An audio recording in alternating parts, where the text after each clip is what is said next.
Iniciaremos ahora el tratamiento de la segunda parte del tema, la revolución industrial.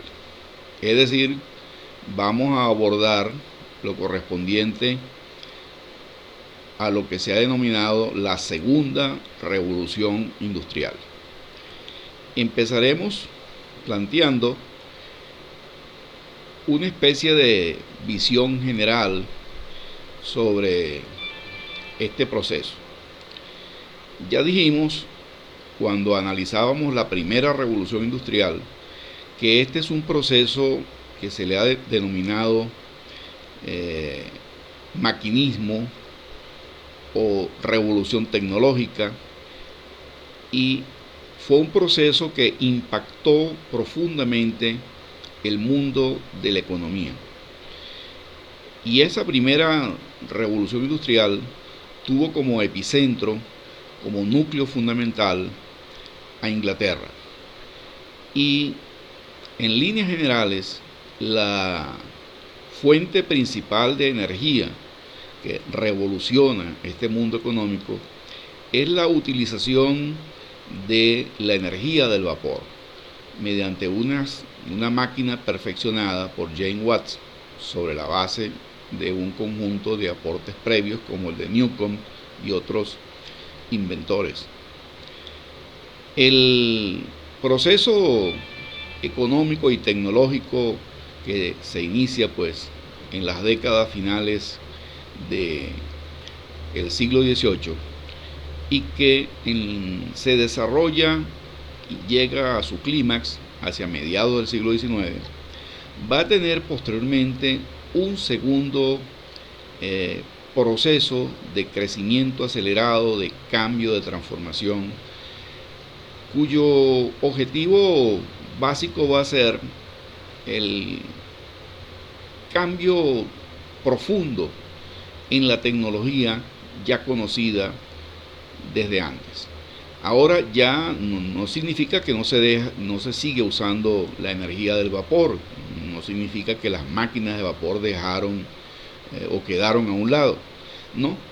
Junto con esas tecnologías ya probadas y perfeccionadas de máquinas de vapor, pues, que siguieron siendo utilizadas por muchos años en los ferrocarriles, en los barcos e incluso en algunas máquinas industriales importantes, la nueva tecnología va a tener como centro el uso de la electricidad, por una parte los motores eléctricos, que van a facilitar todo un conjunto de tareas, van a estar asociados a una serie de nuevos inventos, como por ejemplo, sin la electricidad no hubiese sido posible el desarrollo del telégrafo, del teléfono, del alumbrado público, de los tranvías o sistemas ferroviarios urbanos, e incluso muchas fábricas, muchas empresas van a poder desarrollarse pues con esa nueva tecnología del motor eléctrico. Y las múltiples aplicaciones pues de esos motores eléctricos van a ir juntos con otro invento también igualmente revolucionario, que será el motor de combustión interna. El motor de combustión interna básicamente va a tener dos variables, dos ejemplos, dos tipos: el motor de gasolina y el motor de gasoil o diésel. Tanto el motor eléctrico como el motor diésel van a permitir entonces que aparezcan todo un conjunto de nuevos vehículos y de nuevas máquinas, como por ejemplo los automóviles. No hubiese sido posible un automóvil o una motocicleta o un avión, incluso algunos sistemas de transporte urbano, pues si no hubiese existido pues estas nuevas modalidades de energía, como repito, los motores eléctricos y los motores de combustión interna, tanto el de gasolina como el diésel. Esa característica, pues esas nuevas formas de energía, pues van a significar pues un profundo cambio en la economía y en la vida en las grandes ciudades, en los transportes, en la producción, prácticamente en la civilización del mundo. Y el epicentro de ese nuevo cambio va a ser o va a estar centrado en dos países muy importantes. En el continente europeo, Alemania, y en el caso de América, pues los Estados Unidos. Allí se van a desarrollar pues todo un conjunto de nuevas empresas, de nuevos sistemas de producción, de nuevos sistemas de transporte, que van a dejar atrás a países como Inglaterra, pues, que no es que va a perder toda importancia. Inglaterra seguirá siendo una potencia importante, pero Inglaterra va a tener que compartir ese lugar, pues, esa preponderancia, esa hegemonía que tuvo hasta el siglo XIX, va a tener que compartirla con los nuevos rivales en el mundo, pues, de la producción y en el mundo, pues, del transporte de millones de toneladas de mercancías y de expansión incluso de grandes sistemas coloniales en el mundo. Pues entonces podríamos decir pues que toda la vida de Europa, de América y de todo el orbe va a verse impactado por estos nuevos sistemas de producción que van a acelerar la productividad, que van a acelerar pues esa producción en masa que ya existía, se va a hacer incluso mucho más eficiente y va a alcanzar pues niveles nunca soñados en el pasado.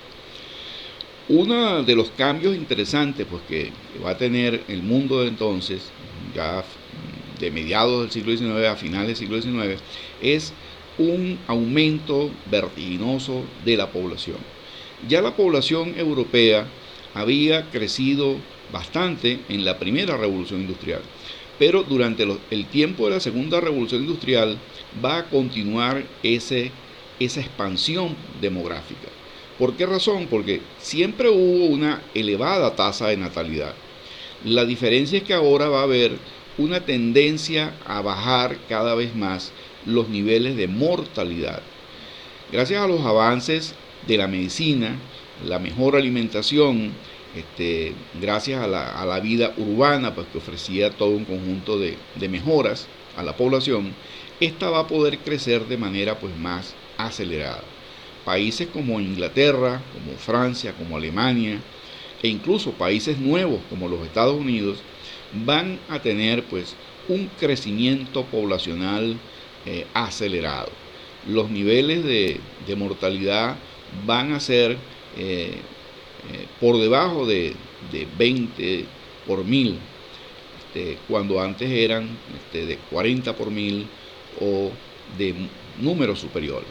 Es decir, la tendencia va a ser que cada vez más va a disminuir esa tasa de mortalidad, sobre todo la mortalidad infantil, gracias a los avances médicos como la vacunación, los cuidados prenatales y postnatales y sobre todo los adelantos en los sistemas sanitarios, por supuesto los sistemas pues, de intervención quirúrgica, la atención a la mujer en el parto y de los niños recién nacidos. Todo eso va a hacer que bajen los niveles de mortalidad materno-infantil que eran muy elevados en el pasado. En la medida en que la expectativa pues, de vida de los niños, de las mujeres, de la población en general aumenta, pues va a aumentar mucho más pues, la población en el mundo de entonces. Esa es una de las grandes transformaciones pues, que sin duda alguna va a traer, una de las consecuencias sociales pues, que va a traer esa transformación del mundo industrial, del mundo de la economía. Es importante también que se destaque las nuevas tecnologías asociadas a la agricultura. Se van a desarrollar sistemas de siembra, sistemas de cosechadoras, tractores que halen esas máquinas, herramientas cada vez más eficientes. Todo ello junto con el sistema de selección de semilla y sobre todo el sistema del uso de fertilizantes, tanto fertilizantes orgánicos como ahora van a usar fertilizantes inorgánicos, es decir, productos de la química, de la nueva industria química que que prospera en esta época. Bueno, esos avances tecnológicos aplicados a la agricultura, es decir, máquinas, fertilizantes y otras cosas más, van a hacer pues que se aumente vertiginosamente la producción de alimentos, no solamente en los países metropolitanos, sino en los países nuevos, como por ejemplo en los Estados Unidos, o países como el caso de Argentina y otros países del Cono Sur, pues que van a ver multiplicada pues la posibilidad de producir y exportar cereales hacia el mundo europeo, o de producir y exportar grandes y crecientes cantidades de carne, de lana y otros productos pues del medio agrario. Es decir, la población ahora agrupada pues en grandes conglomerados urbanos en Europa va a tener cada vez unas mejores posibilidades de alimentarse y unas mayor expectativa de vida pues gracias a la alimentación y a las mejoras sanitarias. Eso de alguna forma pues va a ir asociado a los cambios pues en las nuevas tecnologías, como por ejemplo los motores, como ya dijimos, los motores para los automóviles, los motores diésels o de gasoil para locomotoras cada vez más eficientes, más rápidas, más poderosas, y por supuesto eso va a permitir, por ejemplo, la construcción de sistemas ferroviarios que van a entrelazar continentes enteros. Supongamos, por ejemplo, los ferrocarriles que van a integrar el Imperio Ruso. Es decir, ya no solamente las redes ferroviarias van a integrar países un tanto más pequeños como Inglaterra o Francia o Alemania, sino vastos imperios territoriales, como el caso del Imperio Ruso, pues que iba desde el Báltico hasta las orillas del Pacífico. Ese inmenso imperio, esa inmensa masa territorial, estaba surcada pues básicamente por un conjunto de líneas férreas. La más famosa de ellas era el llamado ferrocarril transiberiano, pues, que iba desde la Rusia europea hasta el extremo del Océano Pacífico en el puerto de Vladivostok, e incluso integró pues esa conexión ferroviaria pues con China y con otros países asiáticos.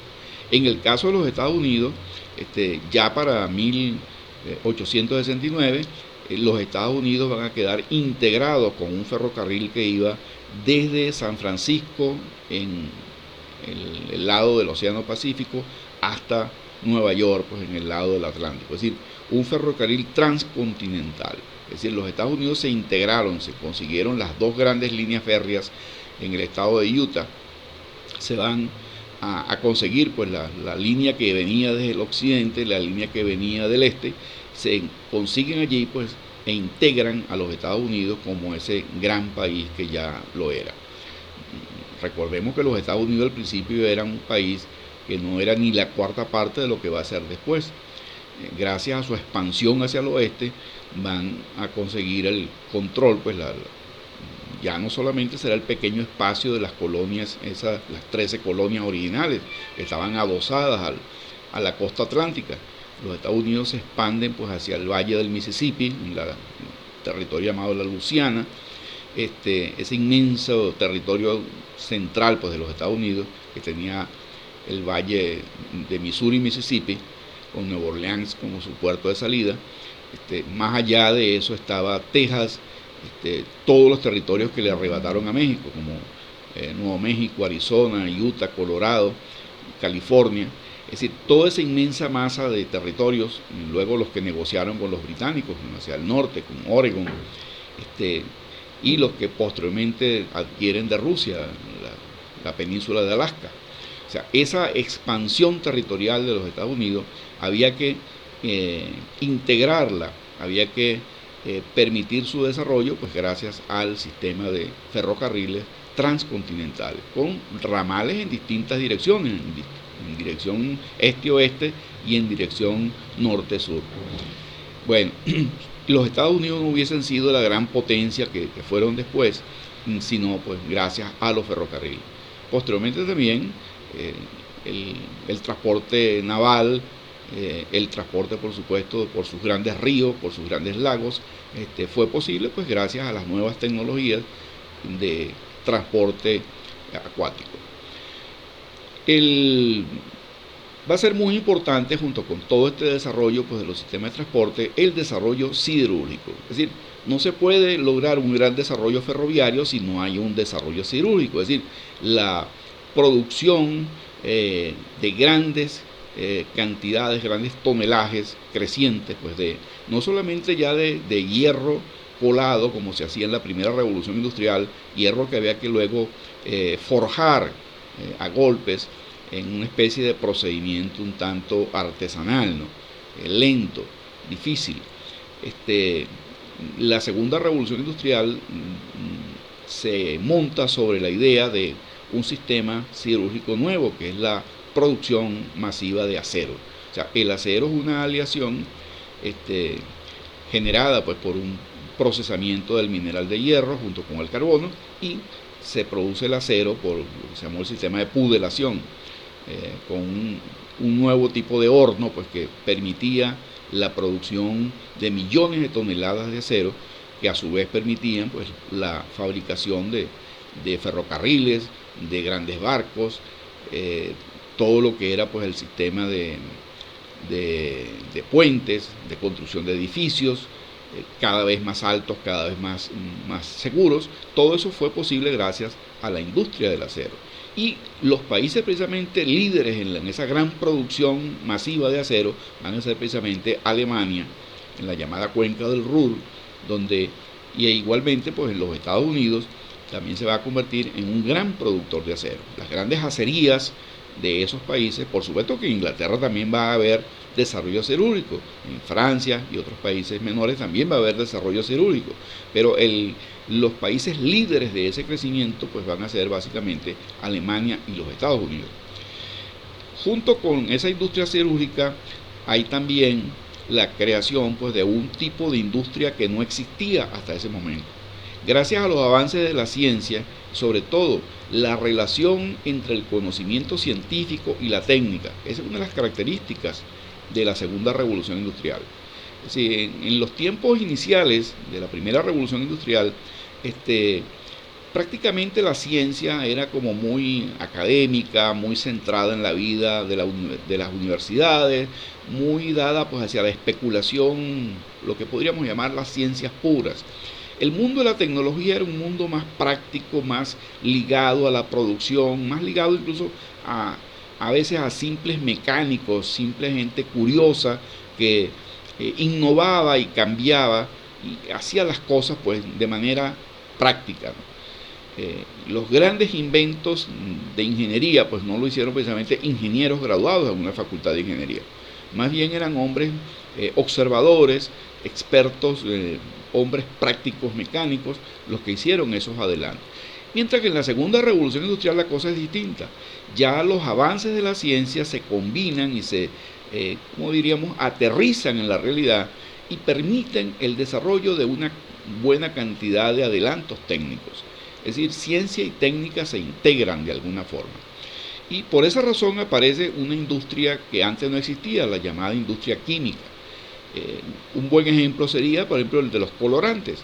Hasta en la primera revolución industrial, los colorantes que se usaban eran básicamente colorantes naturales, es decir, productos del mundo vegetal o de algunos minerales que se conseguían en la naturaleza y se utilizaban como tintura, ¿no? Como tinte, ¿no? Uno de los ejemplos más conocidos es el añil o índigo, ¿no? El índigo o añil se cultivaba, era una planta que, por cierto, Venezuela en la época colonial fue un gran exportador de añil.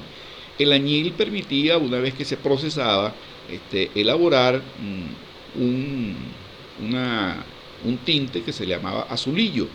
Ese azulillo era el color pues, de un blue jean. Pues. Ese color azul índigo permitía pues, darle color a las telas, sobre todo a las telas de algodón, que eran muy populares. Y ese índigo va a ser sustituido, ese tinte natural derivado pues, de una planta va a ser sustituido por un producto químico por parte pues, de la industria alemana. que junto con los colores, pues no solamente será el azul, pues el rojo, el amarillo, o sea, todos los colores van a ser fabricados, van a ser producidos industrialmente en estas nuevas industrias químicas. Y hay algo interesantísimo dentro de esa industria química, es la aplicación pues, de esa química a la producción de medicamentos, de productos farmacéuticos. Aparece una industria de gran cantidad de productos pues, para uso sanitario que van a revolucionar, por supuesto, los avances de la medicina. Los avances, por ejemplo, de la cirugía no hubiesen sido posibles si no hubiesen cada vez mejores sistemas de anestesia o mejores sistemas para hacer instrumental quirúrgico. Es decir, eso permitió pues, mejorar y avanzar pues, la medicina. Otra cuestión importante a destacar es que así como podríamos decir en la primera revolución industrial es un capitalismo de libre competencia, es un capitalismo en el cual miles de empresas compiten entre sí y de esas empresas que competen entre sí sobrevivían las más aptas.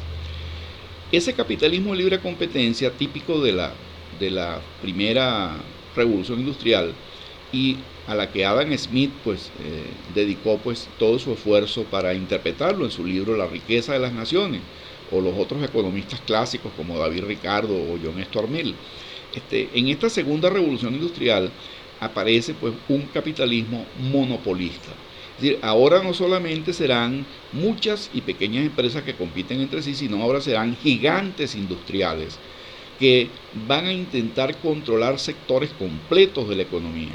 Sectores, por ejemplo, nuevos, muy importantes como el sector del acero, o el sector de la química, o el sector petrolero, los gigantes, por ejemplo, ferroviarios, los gigantes, por ejemplo, productores de armamentos. Es decir, esas nuevas industrias, casi todas ellas ligadas pues, a las nuevas tecnologías, del petróleo, electricidad, química, siderúrgica de acero. Es decir, esos avances tecnológicos permiten que esas empresas gigantescas se conviertan en grandes monopolios, lo que se llamarán los trusts. Esos trusts eran empresas integradas, gigantescas, como un ejemplo fueron, por ejemplo, las grandes compañías del acero en los Estados Unidos, o el gigante siderúrgico alemán Krupp, que además de un gigante siderúrgico era un gigante productor de todo tipo de armamentos pesados, ¿no? Y obviamente va a ser fundamental en el campo petrolero. La industria petrolera va a ser una industria que desde sus comienzos, desde sus inicios, siempre va a estar integrada por grandes consorcios, grandes empresas gigantescas que se ponen muy fácilmente de acuerdo entre sí y forman los llamados carteles. O sea, se hace lo que llaman la cartelización, es decir, acuerdos para repartirse los mercados, acuerdos entre ellos para fijar los precios, acuerdos entre ellos para controlar las las fuentes de materias primas. Es decir, esa política, por supuesto, era muy distinta a aquel capitalismo abierto, de libre competencia, donde se garantizaba pues, las libertades económicas, donde lo importante era la iniciativa empresarial, la audacia empresarial. Ahora pues, van a entrar en juego pues, unas alianzas extrañas, por ejemplo, entre grandes consorcios industriales y grandes consorcios bancarios. Y eso va a dar origen a lo que se llamará el capital financiero o capitalismo financiero. Y muchos grandes países de estas potencias nuevas pues, van entonces no solamente a exportar mercancías, sino que van a exportar bienes de capital y sobre todo van a exportar capital financiero, es decir, capital de grandes inversiones para controlar las economías de otros países, controlar sus materias primas, controlar el comercio, controlar, es decir, todo lo que pudieran evitar la competencia de sus rivales. Y eso incluso va a llevar pues, a la disyuntiva pues, de los conflictos, de los enfrentamientos entre estos países, entre estas potencias rivales, que eso es lo que va a llevar pues, a las guerras del futuro. De alguna forma, pues, la Primera Guerra Mundial o la Segunda Guerra Mundial no se pueden entender sin esas profundas rivalidades entre esas potencias, las viejas potencias como Francia e Inglaterra y las potencias emergentes como el caso de Alemania. Pues bien, ese proceso de cambio va a traer, sin duda alguna, consecuencias sociales importantes. O sea, ya habíamos explicado antes pues, que se desarrolla una burguesía nueva, una burguesía industrial, una burguesía financiera, pero también se va a desarrollar a un mayor nivel el proletariado, es decir, la clase obrera. Esa clase obrera que se hace mayoritaria en Inglaterra, en los Estados Unidos, en Francia, en Alemania e incluso en algunos países más atrasados como Rusia, que era el país más atrasado capitalista de Europa, pero Rusia tuvo un importante desarrollo industrial en la parte europea del Imperio Ruso. Pues bien, esa revolución industrial, pues en resumidas cuentas, con esto terminamos, significó un profundo cambio tecnológico, unas nuevas tecnologías. El motor eléctrico, el motor de combustión interna van a permitir el desarrollo de una gran cantidad de nuevas equipos, máquinas, como por ejemplo el teléfono, el automóvil, el avión, los ferrocarriles de alta velocidad y mayor cobertura de distancias, el desarrollo de la industria naval. Todo eso va a ser posible por las nuevas tecnologías de energía y la tecnología del acero. No se podía construir, por ejemplo, un gran transatlántico, un gran navío transatlántico si no hubiese existido la posibilidad de producir cada vez mayor cantidad de planchas de acero, de gigantescas planchas de acero, y por supuesto de poder unir esas planchas de acero mediante primero sistemas de remaches y luego más adelante con sistemas de soldadura. Bueno, hay un impacto en la política, porque aparece pues un mayor desarrollo obrero. Ese desarrollo obrero trae el desarrollo pues del socialismo. El socialismo va a escindirse en distintas variantes: el socialismo utópico o reformista, el socialismo marxista, el que desarrolló Carlos Marx, que va a llevar hacia la revolución subversiva comunista, y una variante subversiva que fue el anarquismo. Los movimientos anarquistas van a ser muy importantes en Francia, en Rusia y algunos otros países capitalistas atrasados. Incluso en los Estados Unidos tuvo una gran importancia el movimiento anarquista. Nosotros incluso tenemos un libro sobre la vida de un gran socialista norteamericano llamado Daniel de León, cuya biografía y obra política la pueden leer en el libro que está incorporado pues, en la respectiva carpeta de Edmodo. Les recomiendo que se lean ese libro, ya que es un abordaje pues, a uno de los pensadores socialistas más interesantes pues, de los Estados Unidos. Ese movimiento socialista se organizó en las llamadas internacionales. Hubo una primera internacional que colapsó después de la Comuna de París, una segunda internacional que es una especie de asociación mundial pues, de movimientos obreros socialistas, que existirá entre 1889, después que desaparece la primera internacional, y va a sobrevivir esa segunda internacional hasta la Primera Guerra Mundial. Posteriormente, después de la Revolución Rusa, surge la llamada Tercera Internacional, que va a ser ya de tipo evidentemente comunista y tendrá al Partido Comunista Ruso pues, como el eje, el líder de esa internacional. En la Segunda Internacional, el partido eje, el partido líder, fue sin duda alguna el Partido Obrero Socialdemócrata Alemán. Bueno, con esto damos esa visión general, pues esperamos que les sea útil y que podamos después discutir estas líneas generales de esta importante etapa en la historia de la humanidad. Nos referimos pues a esa transformación profunda que sufrió la economía, a esa transformación profunda que sufrió la tecnología y la ciencia, y por supuesto el impacto que tuvo ello sobre la población y sobre el pensamiento político, sobre la literatura y sobre toda la vida humana. Muchas gracias.